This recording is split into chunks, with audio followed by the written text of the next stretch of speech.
The streets of New Orleans glimmered with candles on that Christmas Eve. Of 8 wealthy families decorated their homes with garlands and wreaths, while carolers sang on the corners, their voices carrying through the misty night. Music floated from French Quarter balconies, violins, fiddles, and laughter. Yet not every house echoed with joy. Behind the glowing facades, silence and pain lived in shadow. In the back kitchen of the Duval household, pots boiled, knives struck chopping blocks, and smoke curled thick from the chimney. It was a night of feasting for the masters, a night of labor for the enslaved. At the center of it all stood Celeste, the cook. Celeste was 30 years old, her body hardened by years of heat and work, her hands scarred by burns and cuts, yet her face carried quiet strength. She moved through the kitchen with precision, stirring, tasting, seasoning. To anyone watching, she was simply doing her duty. But to those who knew her heart, Celeste was more than a cook. She was the quiet anchor of the quarters, the woman who shared scraps with children, who whispered songs when the nights grew too heavy. That evening, she reached for a bowl of broth and offered it to a boy no older than 8, who was sweeping the kitchen floor. His name was Samuel, son of a field hand. "Eat," she told him softly. "It'll warm you." The boy hesitated. "They'll see. Then eat quick." She placed the spoon in his hand, eyes sharp to watch the doorway. He sipped fast, trembling, then smiled faintly. "Thank you, Miss Celeste." That smile was a spark. For a moment, in the heart of bondage, kindness lived, but kindness was always punished. The overseer, Leclerc, appeared suddenly in the doorway, whip dangling at his side. "What's this?" His eyes narrowed, catching the boy's wet lips. He strode forward, seizing Samuel by the collar. Celeste stepped in front of him. "It was me," she said quickly. "I gave it." Leclerc sneered.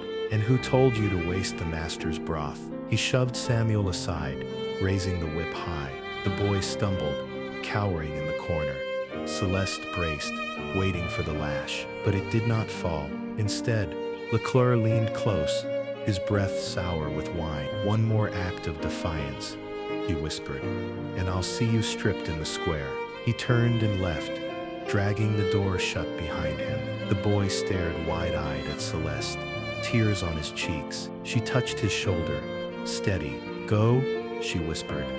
Alone again in the kitchen, Celeste's hands shook only once before she steadied them on the cutting board. She set the knife against onions, slicing with slow precision, as if each cut were an act of control. The room smelled of cloves, garlic, and roasted meat. The house above filled with laughter as the Duval family and their guests drank and sang. The Duvals were 5 in number.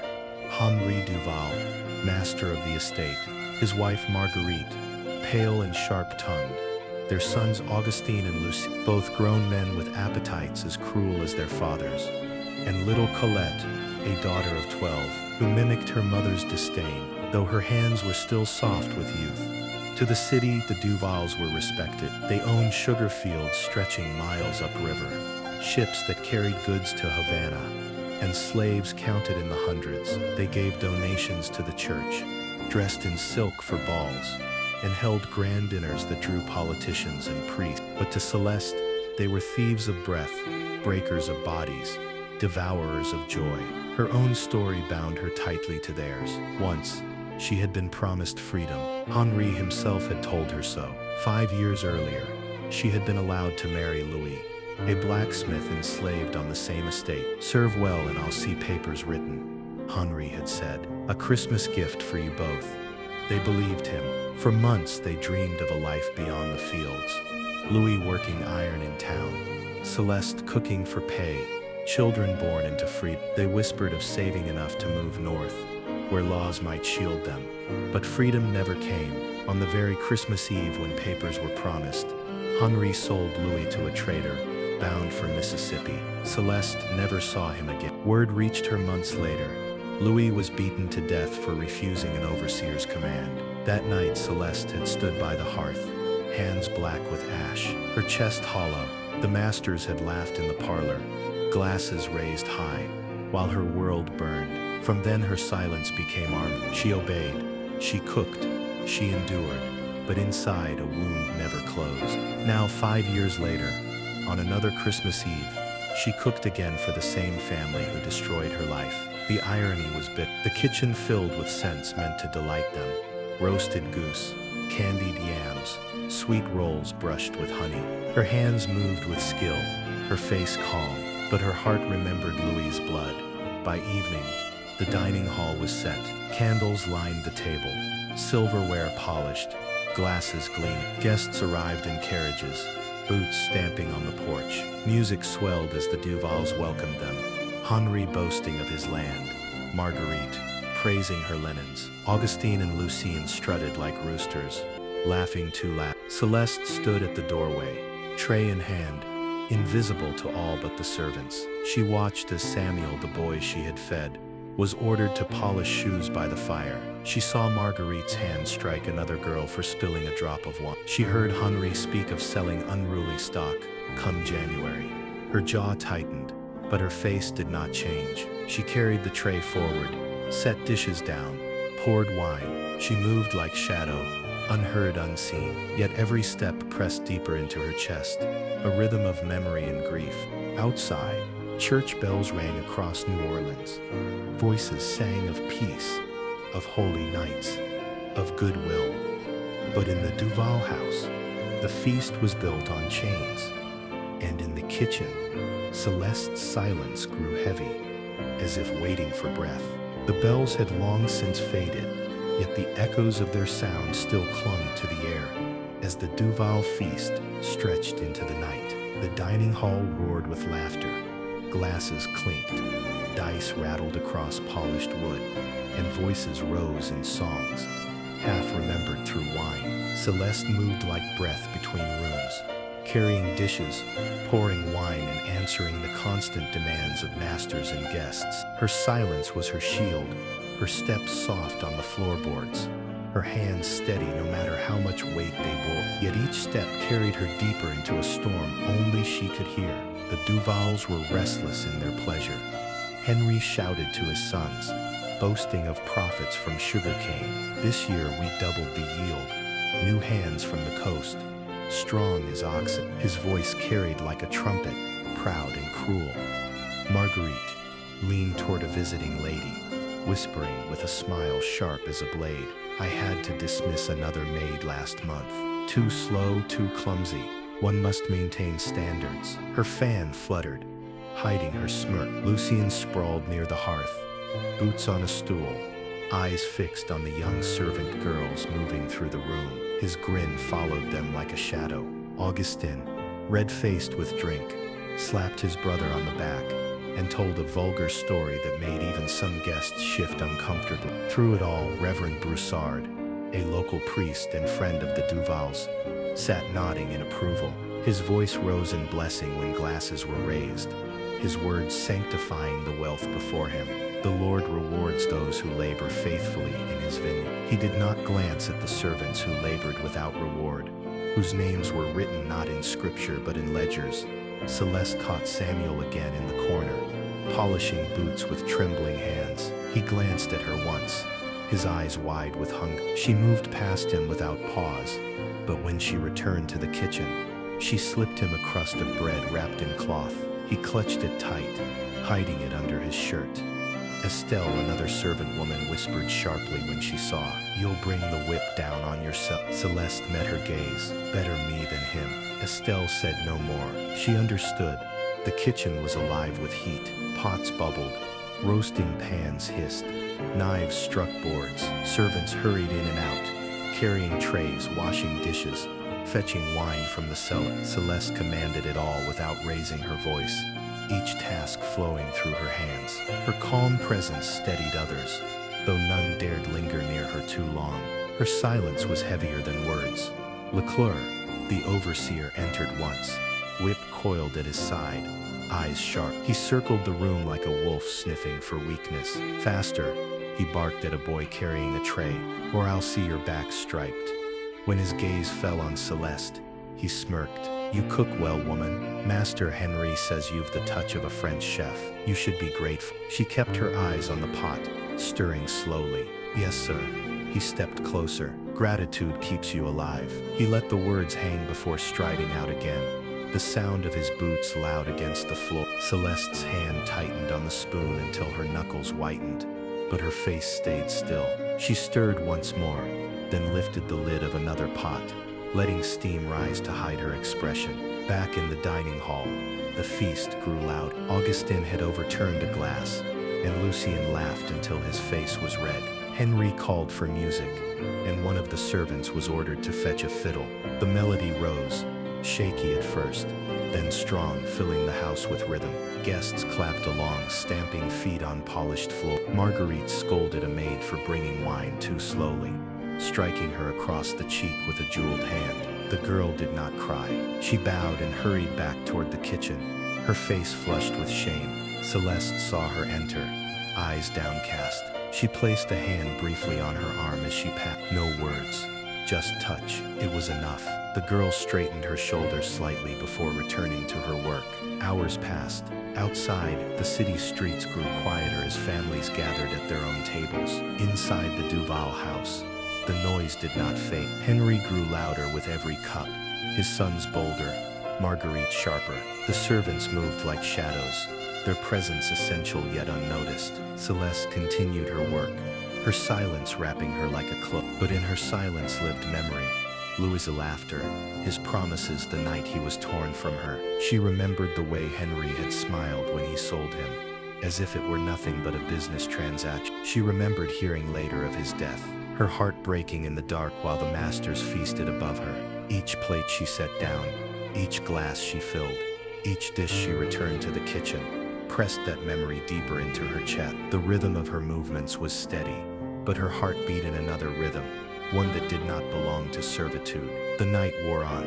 The fire in the hearth blazed high, casting long shadows across the walls. Candles burned low, wax dripping onto silver hold. The Duval's laughter cracked the silence of the city, spilling into the night like a wound that would not close. And in the kitchen, Celeste's silence grew heavier, thicker, a shadow of its own. Midnight bells tolled across New Orleans, their iron voices echoing through narrow streets. In the Duval house, no one marked the hour. The feast still raged, louder now, more careless, every corner heavy with wine, tobacco, and arrogance. Henry Duval stood at the head of the table, raising a glass high. His voice thundered above the din. "To the Lord who blesses labor and land, to the family who owns both." Guests roared approval. Glasses clinked, and wine spilled onto embroidered cloth. Marguerite smiled thinly, her jewels catching the candlelight. "And may the Lord protect us from envy," she added, her eyes darting briefly toward the servants lined against the wall. Her meaning was clear. Lucien had pulled a maid onto his lap, his hand roaming while she stiffened, staring fixedly at the floor. Augustin roared with laughter, pounding the table until plates rattled. Henry said nothing. He only smirked and sipped his wine. At the far end sat Reverend Broussard, nodding approval. "The meek shall inherit heaven," he intoned. "But obedience is the order of this earth." His blessing wrapped cruelty in scripture, his smile sanctifying the sins of his hosts. Celeste moved among them, filling glasses, collecting dishes, setting down new platters. Her face was calm, her steps measured, but her eyes recorded everything. The way Lucien's grip tightened, the way the maid's shoulders trembled, the smirk on Henry's lips, the hollow piety of the reverend. In the kitchen, chaos pressed, pots boiled, ovens hissed, trays clattered, servants hurried to and fro, faces slick with sweat, arms trembling under weight. Celeste directed them with quiet gestures, her presence anchoring the storm. No order left her lips sharper than needed, no motion wasted. Samuel darted in once, clutching his half-polished boots, cheeks flushed from the fire's heat. "Miss Celeste," he whispered. "They're shouting louder now." She handed him a jug of water. "Drink first, then work." He obeyed, gulping fast. For that moment his trembling eased. Leclerc burst in soon after, his whip coiled but his voice cutting. "Move, dogs, faster!" Master Henry wants the goose carved. If I see one plate delayed, I'll have hide stripped before dawn. His eyes roved the room, searching for fault. They found Celeste. He leaned close, sneer curling his lips. Don't forget who you serve. Without this house, you'd starve in the swamps. Celeste kept her eyes on the carving knife in her hand. Her voice was steady. Yes, sir. He lingered a moment, then left, boots striking the floor like threat. The room exhaled when he was gone. Celeste returned to the table with the roasted goose, its skin glistening under candlelight. Henry carved the first slice himself, presenting it to Reverend Broussard. The Lord provides, he declared, as if his own hands had wrought the meal. The Reverend lifted his fork and tasted, nodding. Exquisite, truly blessed. Marguerite's laughter rang high as crystal. Lucien and Augustin tore at the meat with drunken hunger. Colette, their young daughter, clapped her hands in delight at the spectacle, mimicking the pride of her parent. Celeste stood still, tray in hand, watching them devour what she had labored over for hours. Her face was unreadable, but her silence was loud. Hours bled together, dishes emptied, then filled again. Music rose, played by trembling hands on fiddle string. Children of the quarters peeked through cracks in doors, wide-eyed at the spectacle of silver and silk, quickly chased away by harsh voices. In the parlor, a guest raised a toast to the eternal order. Henry replied, an order that keeps us masters and them slaves. Laughter thundered. Celeste's hand tightened on the handle of the tray she carried, but she did not falter. She walked back into the kitchen, placed it down, and set about preparing the next course. Steam rose, filling her face. For a moment she closed her eyes, the heat stinging. She saw Louis, his shoulders strong, his laugh quick, his hands blackened by forge fire. She remembered the night he promised, next Christmas we'll be free. The memory struck sharp as glass. A pan clattered behind her. She opened her eyes, steady again. Servants moved frantically, but she remained a pillar in the storm. She stirred a pot, tasted, adjusted. The rhythm of her hands masked the rhythm of her heart. Back in the hall, Henry's voice rose once more, harsh with drink. Tomorrow, I'll send word to the trade. We need coin for the new shipment. Some of the stock can go.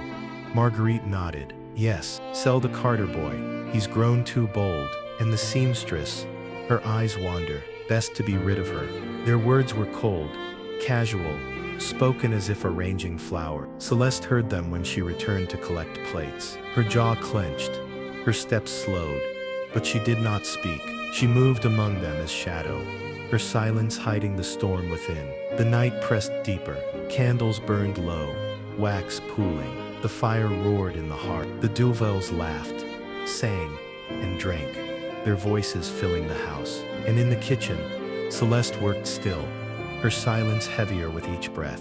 By the hour past midnight, the Duval house had become a theater of excess. The parlor air was thick with smoke, sweat, and spilled drink. Henry's laughter carried from one end of the table to the other, booming like a drum. Marguerite leaned in her chair, her jewels dangling as she waved her fan lazily. Lucien was half sprawled, his boots still on the stool, his hands wandering where they plead. Augustin argued over dice, slamming the table with his fist each time luck failed him.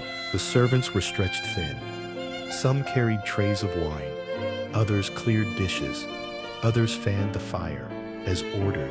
Their movements blurred into one endless rhythm, silent, hurried, unseen.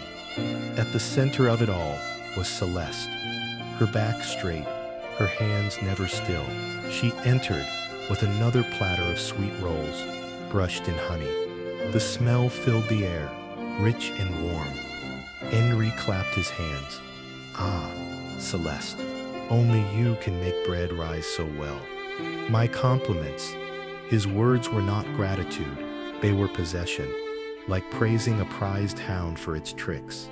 Celeste inclined her head slightly, placing the platter before him. Lucien reached across the table, seizing a roll before the platter had settled. Better than the baker's, he said, his mouth full. Perhaps we should rent her out. The city would pay for such hands. Marguerite smirked. Rent her, yes, but not too far. I won't risk losing her. Her eyes drifted toward Celeste, cold as glass. The Reverend raised his cup, a gift of God's order, that every soul knows its place. Praise be for servants who serve well. Celeste stepped back, tray in hand. She lowered her gaze, but her silence was not agreement. It was a shield. Behind her, Samuel entered with a tray of glasses too heavy for his small arm. His knees buckled, and one glass tipped, falling with a sharp crack against the floor. The room froze. Henry's eyes narrowed. Clumsy rat. Lucien kicked his chair back, rising with a grin that promised cruelty. The boy scrambled to pick up the shards, but his small hands trembled too much. Celeste moved without thought. She knelt beside Samuel, covering his hands with hers. "It was me," she said evenly. "I set the tray wrong." Lucien paused, whip-fast temper flickering in his eyes. For a moment the room balanced on a blade. Then Henry barked a laugh. "Let her bear the fault. She's strong enough. The boy is useless otherwise." Lucien sneered but sat back down. "Another slip, and I'll have his hide." Samuel's chest heaved with quiet sobs, but Celeste kept her hand steady on his shoulder. "Pick up slow," she whispered to him. Together they gathered the shards. When the last was lifted, she rose, carrying them out of the room. In the kitchen, she placed the broken pieces into a basket. Samuel stood beside her, his face wet. "I'm sorry, Miss Celeste." Her hand brushed his cheek, rough but gentle. "It's not you who should be sorry." The boy did not understand, but her words steadied him. He nodded, then hurried to his next task. The kitchen was heavy with heat. Steam blurred the air. Smoke clung to the rafters. Servants moved fast, arms laden with dishes. Estelle whispered sharply to Celeste, "You risk too much. Why speak for the boy?" Celeste answered quietly, "Because no one else will." Estelle shook her head, but her eyes softened.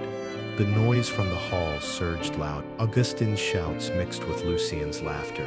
Henry's booming voice cutting through all. A song rose, drunken and harsh, slurring into the night. The Reverend clapped in rhythm, his voice carrying blessings that tasted like ash. Celeste moved again, carrying wine. The table was wild now, plates overturned, meat half-eaten, dice scattered across linen. Marguerite scolded no one, her own glass empty at her side. Henry drank as if water, his cheeks flushed deep red.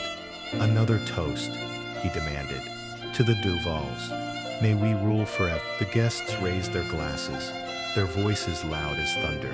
Celeste poured more wine, her face calm. She set down another tray, gathered empty dishes, and returned to the kitchen. Her steps were steady, her silence heavier than stone. The hours crawled. Outside, the city had quieted, but inside the Duval house, chaos still reigned.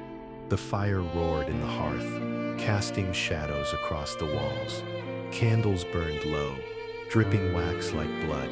Celeste stood once more at the center of the kitchen, her hands working, her face calm. Around her, the storm of the house raged louder, wilder, more careless, yet she remained, silent, steady, unbroken. The house felt swollen with noise and smoke. Every wall seemed to tremble with the weight of voices, laughter and clinking glass. Though the clock struck deep into the night, none of the Duvals or their guests showed signs of rest. Christmas Eve had become their carnival of arrogance. Henry sat at the head of the table, face red with drink, shirt loosened, his hand slamming the wood each time he demanded another toast. "To fortune," he cried, "to power, to the order that keeps this land in our hands." Marguerite leaned against her chair, jewels flashing, her smile fixed. Her voice cut sharp as she scolded a servant girl for walking too slow. "Even dogs move faster," she hissed, flicking her fan as if to drive the girl from sight. Lucien had cornered another maid near the hearth, his voice low but his hand gripping her arm. She stood rigid, her eyes fixed on the floor, her lips pressed tight. Augustine stumbled nearby, laughing too loud at his brother's sport, calling others over to watch. Reverend Broussard did not object. He sat with wine in hand, nodding slowly, his lips murmuring scripture that turned to ash as soon as they left his mouth. "The world is as God has willed it," he intoned. Celeste watched all this as she moved between the kitchen and the hall. Her tray bore wine, her steps steady, her eyes low, yet she saw everything. The way the maid's shoulders shook, the way Lucien's fingers dug into her arm, the way Henri's laughter drowned out the girl's silence. When she returned to the kitchen, Estelle gripped her arm. "Do not go back in," she whispered, fear sharp in her voice. Celeste pulled free gently. "I must." The kitchen was hotter than the hall. The ovens glowed red, pots bubbled over, steam blurred every corner. Servants worked until their arms ached, carrying tray after tray. The air smelled of fat, sugar, and smoke, layered thick as the night dragged on. Samuel appeared at her side again, carrying a stack of plates taller than his chest. His steps wobbled and Celeste did him with one hand. "Slow, boy," she said softly. "Better a late plate than a broken one." He nodded, his breath shaky. "They don't like late, Miss Celeste." "No," she agreed, "but they like broken less." He gave a faint smile before hurrying off. Leclerc entered again, whip at his belt, his eyes sharp and restless. He scanned the kitchen, sniffing like a hound. "You lag," he barked. "The masters wait." He turned his gaze on Celeste. "See that they do not." Her hands never faltered on the pot she stirred. "Yes, sir." His smirk lingered before he left, boots loud as thunder against the floorboards. The room exhaled again when he was gone. Back in the hall, Henri had demanded music. A servant with a fiddle stood trembling as he drew the bow across strings. The sound shaky, but enough. Guests clapped in drunken rhythm, stomping feet on the floor until dust shook from the rafters. Augustin leapt up, seizing a jug, and spun clumsily through the room, sloshing wine across silk coats and gowns. Laughter roared. Marguerite rolled her eyes but smiled all the same, basking in the spectacle. Lucien shouted for another song, pulling the maid closer. Ignoring her stiff silence, Henri raised his glass again, declaring, "Tomorrow the traders come. We'll rid ourselves of the useless. Profit waits." The words cut the air like a knife. Celeste, carrying another tray, heard them clear. Her hand trembled once before she steadied it. She placed the tray down, collected the empties, and turned back toward the kitchen. Her face gave nothing away, but her silence pressed heavier than ever. Hours bled together. Candles guttered, wax spilling down silver holders, plates stacked high in the kitchen, scraps thrown to waiting dogs. Servants sagged with exhaustion, yet the masters still demanded more. More wine, more food, more music, more spectacle. Celeste never stopped. Her hands were constant, her movements precise. Each dish she prepared, each plate she carried, was a step in the same endless rhythm. But behind her calm eyes lay a storm only she could hear. By the time the night leaned into dawn, the Duval house was a ruin of excess. Glass shards glittered on the floor, wine stained the linens, dice lay scattered across the table. The masters still laughed, their voices raw, their hunger unending. And in the kitchen, Celeste stood tall amid the smoke and heat, her silence heavier than stone, her gaze fixed, her body steady. The last hours of Christmas Eve bled into Christmas morning, but the Duval house did not quiet. The parlor still pulsed with voices, laughter now slurred and jagged, every glass stained red with wine. Henri Duval slumped at the head of the table, but his hand never left the stem of his cup. Marguerite leaned back in her chair, her jewels askew, her smile sharp as broken glass. Lucien sprawled half across the bench, boots muddy, eyes fixed on the maid he would not release. Augustin sat cross-legged on the table itself, tossing dice against the silver tray, cursing when they rolled against him. Colette dozed against her mother's arm, though even in sleep her lips curled with the same disdain. Reverend Broussard's voice wove through it all, scripture warped into blessing. "The Lord rewards the faithful. Drink, my friends, for his bounty is upon you." His words rang false, but the family laughed as though heaven itself had spoken. Celeste carried another tray into the hall. Her steps were even, her face still. She placed dishes before them, poured fresh glasses, collected the empties. None thanked her, none looked at her. To them she was air, a shadow that worked, a body that obeyed. Yet in that shadow lay a presence stronger than any voice in the room. Samuel stumbled through the doorway with another tray. His small arms trembled, his feet dragging, but he did not falter. Henry barked a laugh. Even the rats learned to serve. Look at him, boys. Augustine snatched a glass from the boy's tray, spilling half on the floor. Samuel froze, wide-eyed, but Celeste's hand steadied the tray before it tipped. Go, she whispered to him, quiet as breath. He obeyed, vanishing back into the kitchen. The Duvals roared on. Henry raised his cup again. To the order of the world, to masters and their right, to the blood that binds the soil. Lucien and Augustine shouted approval. Marguerite clinked her glass against Henry. The Reverend bowed his head in mock solemnity. Celeste set down another dish, her eyes lowered. Her silence was unbroken, but the kitchen heat still clung to her skin. The rhythm of her labor still pressed into her chest. Every plate, every glass, every movement carried weight heavier than any feast could bear. Hours dragged, candles burned down to stubs. The fire in the hearth roared too high, smoke curling across the ceiling beams. The room smelled of meat, wine, and sweat, thick enough to chill. Henry pushed his chair back at last, staggering to his feet. One more toast, he bellowed. His sons echoed him, glasses sloshing. To the Duval name, may it never fall. Celeste stood at the edge of the room, tray in hand. She looked at them, Henry with his swollen pride, Marguerite with her jeweled cruelty, Lucien and Augustine with their drunken hunger, the Reverend with his sanctified lies. Her gaze did not linger long, but it was steady. She turned, carrying her tray back into the kitchen. The servants there moved in weary silence, eyes ringed with fatigue, arms heavy from endless work.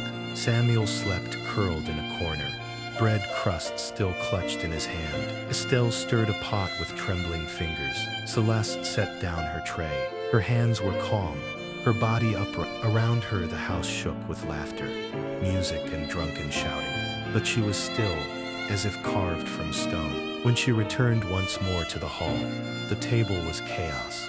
Plates overturned, glasses shattered, dice scattered like bone. The Duvals laughed and roared, their voices filling every corner of the house. Celeste stepped into the noise, the tray balanced in her hands, her silence heavier than all their words. The night was ending, but the feast raged on. And in that moment, amid the smoke and ruin, Celeste stood unbowed, her presence the only steady thing in the house of the master.